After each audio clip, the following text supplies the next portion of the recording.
Job లేక ఇబ్బంది పడుతున్నారా? అయితే మెడికల్ కోడింగ్ మీకు మంచి ఆప్షన్. వెంటనే కాల్ చేసి కోర్సులో జాయిన్ అవ్వండి. నమస్తే గురుగారు. శ్రీమాత్రే నమః.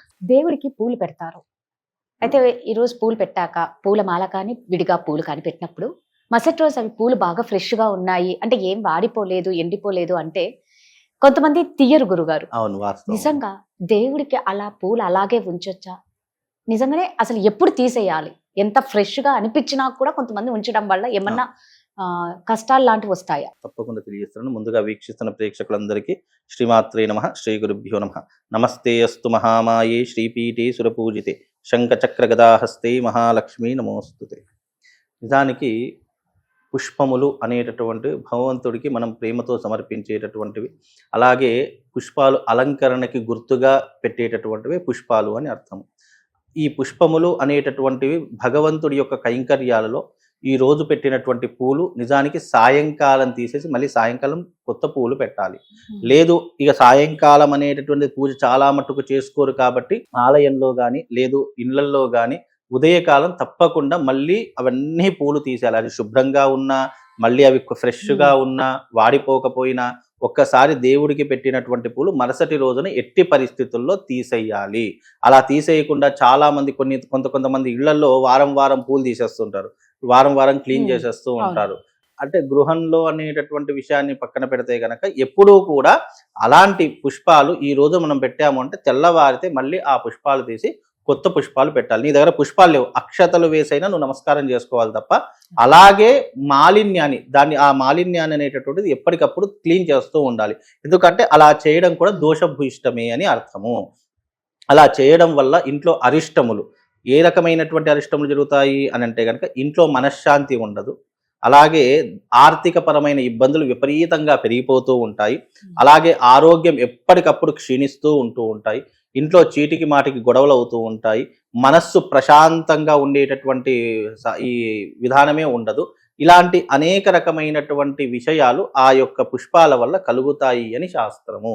ఎందుకు అనంటే గనక పుష్పములు అనేటటువంటి భగవంతునికి మనం ఒకసారి సమర్పించాము అంటే ఏ రకంగా మనము ప్రతిరోజు ఈ రోజు పడుకున్న తర్వాత తెల్లవారులేసి మనం స్నానాది క్రతువులు చేసుకొని ఏం చక్కగా అలంకరించుకుంటామో, మనం ఒక 2 రోజులు స్నానం చేస్తే మన దగ్గర ఎలా దుర్గంధం వస్తుందో అలాగే భగవంతుడికి పుష్పములు అనేటటువంటివి కూడా ఎంత ఫ్రెష్గా ఉన్నప్పటికీ కూడా ఆ పుష్పములు దుర్గంధముతో సమానము, దాన్ని మాలిన్యము అంటాము. ఆ మాలిన్యాన్ని తప్పకుండా తీసేయాలి. అలా తీసేయకపోతే అది దోషభూయిష్టంగా మారి మనకు పాజిటివ్ కాస్త నెగిటివ్గా మారేటటువంటి లక్షణాలు ఎక్కువగా ఉంటాయి. అందుకే ఎప్పటికప్పుడు పువ్వులు ఈ రోజు పెట్టిన పువ్వులు మరుసటి రోజు తప్పకుండా తీసేయాలి. అవి తీసి ఫ్రెష్గా ఉన్నాయా దాన్ని భగవంతుని ప్రసాదంగా మీరు వాడుకోండి, అంతే తప్ప అవి ఫ్రెష్గా ఉన్నాయని చెప్పేసి అలాగే ఉంటే బాగుంటుంది కదా అని చెప్పేసి ఎప్పటికీ అలా ఉంచకూడదు. అలా ఉంచితే గనక మనకు ఎన్నో రకాలైనటువంటి ఇబ్బందులు ఎదుర్కోవాల్సిన పరిస్థితులు ఏర్పడతాయి. ఇప్పుడు మామూలుగా మాలలు ఉంటాయి గురుగారు, దేవుడికి వేసిన మాలలు, అవి ఇంటి గుమ్మానికి తప్పకుండా పెట్టుకోవచ్చు. భగవంతుడికి సమర్పించింది తప్పకుండా శుభప్రదమైనటువంటిది. ఒకవేళ మీరు అన్నారు మాల, ఆ మాలలు గనక మనం ఇంట్లో కానీ దేవాలయాల్లో కానీ ఎవరైనా ఇచ్చినట్టయితే మామూలుగా మన మెడలో వేసిన మాల పనికి రాదు. మామూలుగా చాలా మంది ఈ ఫంక్షన్ చేసేటప్పుడు కానీ లేదా రిసెప్షన్ చేసేటప్పుడు కానీ లేదు అని అంటే కనుక సన్మానాలు చేసేటప్పుడు కానీ చాలా మంది మాలలు మనకు వేసిన మాలలు ఉంటాయి. చాలా మంది ఏం చేస్తారు, గుమ్మానికి కట్టుకోవడము లేదా ఇంట్లో ఎక్కడైనా అలంకరణ చేసుకోవడం ఇలాంటివి చేస్తారు. మనుషులకు వేసిన మాల ఎలాంటి పరిస్థితుల్లో ఇంట్లో కానీ గుమ్మాలకు కానీ ఎలాంటి వాటికి వినియోగించకూడదు. ఇది చాలా మట్టుకు గుర్తుపెట్టుకో. నేను కొన్ని ఇళ్లలోకి వెళ్తే అబ్బా మాల చాలా భలే అందంగా ఉంది కదా, మనకే వేసింది కదా, మనం ఇంటి గుమ్మానికి కట్టుకుందాము లేదా ఇంట్లో ఏదైనా పటానికి వేసుకుందామని చాలా, లేదా ఇంట్లో ఉన్న ఏదైనా విగ్రహాలు, ఇప్పుడు కృష్ణుడి విగ్రహాలు ఉంటాయి షోకేస్ కోసం పెట్టినట్టు, అలాంటి విగ్రహాల మెడలో వేయడం ఇది చాలా మట్టుకు గమనించాను నేను. అలాంటి పనులు అస్సలు చేయకూడదు. అలా చేశారు అని అంటే గనక ఆరోగ్యపరంగా ఆర్థిక పరంగా ఆ వ్యక్తి నష్టపోయేటటువంటి పరిస్థితులు ఉంటాయి, లేదా నెగిటివ్ ఎనర్జీ ఎప్పటికప్పుడు ఆ వ్యక్తి మీద ప్రభావితం చూపిస్తూ ఉంటాయి. కాబట్టి ఎప్పటికీ అలా చేయకూడదు. అదే భగవంతుని యొక్క మెడలో వేసినటువంటి మాల గనక ఉన్నట్టయితే అది శుభప్రదం. ఎందుకు అని అంటే గనక అది ఒక పాజిటివ్నెస్ నుంచి మనకు వచ్చింది. కాబట్టి ఆ పాజిటివ్నెస్ ని మనం గుమ్మానికి కట్టుకోవడం కానీ లేదా ఇంట్లో ఏదైనా పటానికి వేసుకోవడం కానీ చేసుకోవచ్చు, అందులో దోషం ఏమీ లేదు. ఇలాంటివి చాలా మట్టుకు గమనించాలి. చాలా మంది చేసే తప్పులు ఇవే ఉంటూ ఉంటాయి. మనకు వేసిన మాల ఫ్రెష్ గా ఉంది కదా, బాగుంది కదా అని చెప్పి చేసే గుమ్మానికి వేలాడదీస్తూ ఉంటారు. అలా ఎప్పటికీ అదే భగవంతుని మాల ఏదైనా ఇచ్చారు, లేదా ఇప్పుడు తిరుపతికి వెళ్ళాము అక్కడ మాల ఇచ్చారు, అది ఉపయోగించుకోవచ్చు. లేదా ఏదైనా మన వెములవాడకు వెళ్ళాము అక్కడ మాల ఇచ్చారు, వేసుకోవచ్చు. ఇలా ఏదైనా మన చుట్టుపక్కల ఉన్న ఆంజనేయ స్వామి గుళ్ళో ఒక మాల ఇచ్చారు, వేసుకోవచ్చు. చాలా మందికి ఇప్పుడు ఈ మధ్య కాలంలో తమలపాకుల మాల ఇస్తున్నారు. ఆంజనేయ స్వామికి వేసినటువంటిది మరుసటి రోజు తీసి ఎందుకు పడివేయడం అని చెప్పేసి మాల ఇస్తున్నారు. అలాంటివి కుంభానికి కట్టుకోవచ్చు. కాకపోతే మనుషులకు వేసిన మాల అస్సలు చేయకూడదు. ఇప్పుడు మామిడిగా ఈ పండగలప్పుడు మామిడి ఆకులు కూడా పెడుతూ ఉంటారు. అవును. కొంతమందిని చూస్తారు గురుగారు, మామిడి ఆకులు ఎన్ని రోజులైనా అవి తీవరు. అవును, సో దాని వల్ల కూడా ఏమన్నా ఉంటుందా? తప్పకుండా. ఏదైనా ఎండిపోయింది, వాడిపోయింది అంటే వెంటనే తీసేయాలి. అవి నెగిటివ్ కి కారణం అవుతుంటాయి. ఈ మధ్య కాలంలో గుమ్మానికి మామిడి తోరణాలు ఈ ఉగాదికి కట్టామా ఇక నెక్స్ట్ ఉగాది వరకు తీయరు, లేదా ఏదైనా శుభకార్యం అయ్యేంత వరకు తీయరు.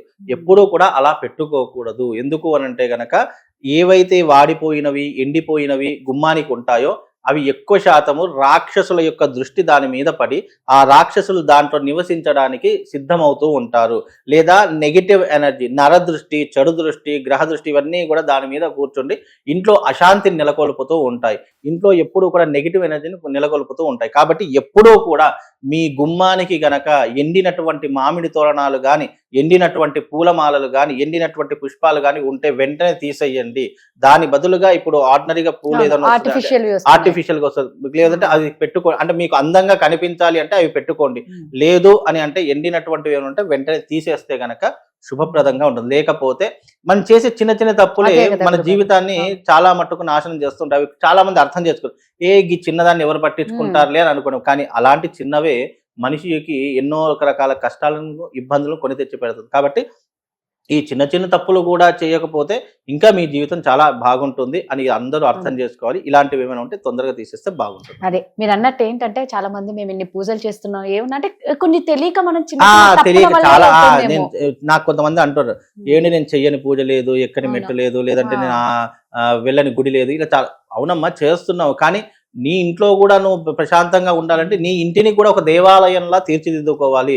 ఇప్పుడు దేవాలయం ఎంత భక్తి శ్రద్ధలతో వెళతామో, ఎంత నీట్ గా ఉంచుకుంటామో, మన ఇంటిని కూడా, మన ఇంటి పరిసరాలను కూడా అదే రకంగా శుచి శుభ్రతగా ఉంచాలి. కొన్ని ఇళ్లను చూస్తామమ్మా, ఎక్కడ తీసిన బట్ట అక్కడే, ఎక్కడ అసలు వంటింట్లోకి వెళితే గనక ఆ నిన్న మొన్న చేసినటువంటి ఆ అన్నం కూడా అలాగే ఉంటుంది. అంటే దాంట్లో బూజు వచ్చి పడుతుంది, కానీ ఎవరు పట్టించుకోరు. అంటే ఇంట్లో ఇలాంటివి చేయడం ద్వారా ఎలాంటి పరిస్థితులు వస్తాయంటే ఇంట్లో జ్యేష్ఠాదేవి వచ్చి కూర్చుంటుంది, అలక్ష్మి వచ్చి కూర్చుంటుంది.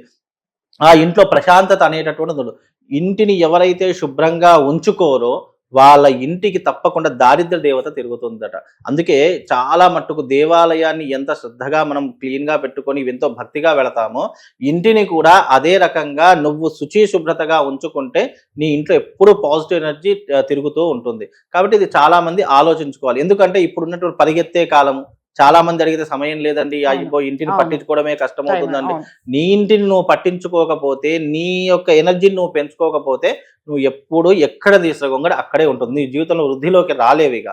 కాబట్టి ఇవి కొన్ని చిన్న చిన్న పనులే, అవి కొంచెం చేసుకుంటే బాగుంటుంది. ధన్యవాదాలు.